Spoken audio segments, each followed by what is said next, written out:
There's a few ways to approach problem C, but the first thing I notice is that the quantity being squared contains x. So this is an x squared parabola. In other words, it goes up or down. I think what I'm going to do is put it into the translated form of a parabola, which for an x squared parabola would be this.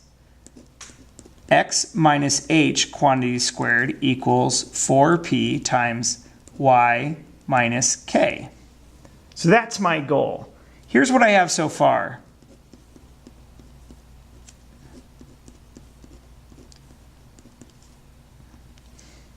Now, one thing I notice about my goal is I need the x minus h squared to be on the left side. Right now it's on the right side.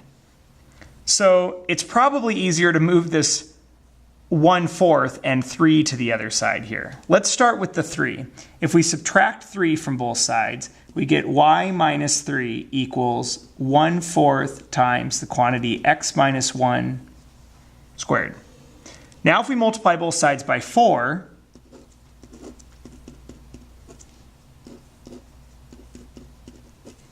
we get this.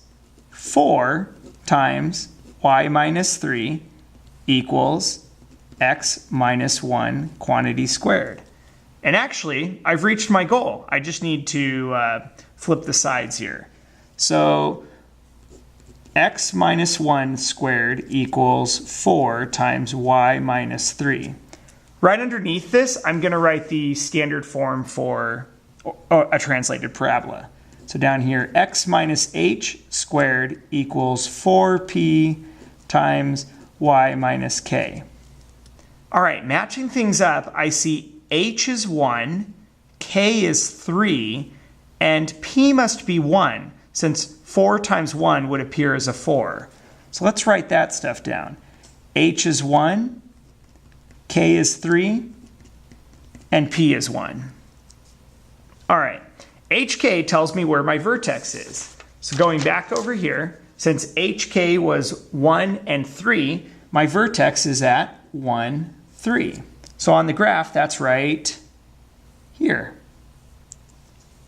Next, let's find the focus. Now, since this is an x squared parabola and the value of p is 1, we know it opens up and down. And we know from the vertex, the focus will be 1 unit up because p is positive. So 1 unit up from here would be, let's see, we're at 1, 3. We'd just go to 1, 4. Now to find the directrix, we go back to the vertex and go 1 unit down. So that would be right here. So the directrix is y equals 2. Next, the axis of symmetry. The axis of symmetry always runs through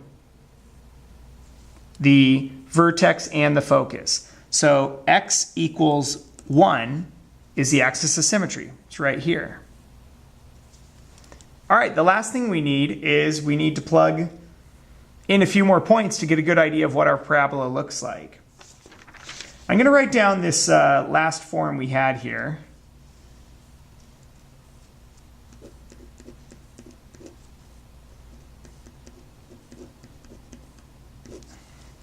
Okay, what I know about this parabola is it is exactly the same as this parabola, except it's shifted 1 unit to the right because of that -1, and 3 units up because of that -3. So if I was graphing this parabola, I could plug in a 1 for y, and since x squared would equal 4 at that point, I would know the points. Well, let me just write that down. For this parabola, not our actual parabola, so let me put a box around this. For this parabola, if you plug in a 1 for y, 4 times 1 is 4, and the two values you could square to get a 4 are -2 and 2.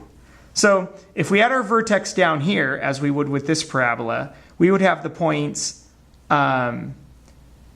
2, 1, and -2, 1 on the graph. However, we don't have a vertex down here. Our vertex has been shifted 1 unit right and 3 units up. So what we can do is actually shift these units 1 unit right and 3 units up. So negative 2, 1 would be on our graph with this easier parabola. So negative 2, 1 is right there. If we apply the same shift, so if we go up 3, 1, 2, 3, and over 1, we have this point.